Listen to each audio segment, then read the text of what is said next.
I honestly expected myself to retire with the federal workforce. Until recently, 27-year-old Jordan Solis was employed with the Internal Revenue Service. When he heard the program he worked for would be eliminated, he decided to bow out. He's one of the roughly 75,000 federal workers who have accepted President Donald Trump's deferred buyout program, according to the U.S. Office of Personnel Management. I was even in works of working with the Secret Service just like 2 years ago, and looking towards other prospective positions for my future here, and just to have that essentially that door be closed is pretty crazy. The Trump administration is pursuing various strategies to cut the civilian workforce of 2.3 million, including wide-ranging firings. It had promised to pay workers who voluntarily left their jobs through September 30th. A judge allowed the plan to proceed earlier this week.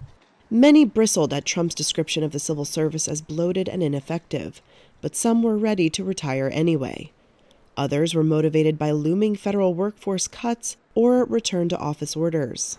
We're really trying to figure out, are we going to have to sell our house? Konstantin Kyriakou, who works for the Department of State, had planned to take the buyout after his family moved away from D.C. His wife lost her job in the cuts at the U.S. Agency for International Development. And I live in Virginia Beach, Virginia. It's about a 3.5, 4 hour drive from my home office. We have 3 young girls. My wife's once again unemployed. So for us to just uproot and move back to the Northern Virginia or DC area isn't really in the cards for us.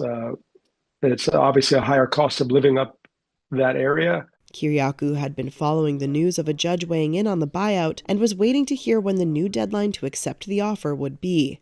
Then late Wednesday, he received an email saying the deadline had already passed.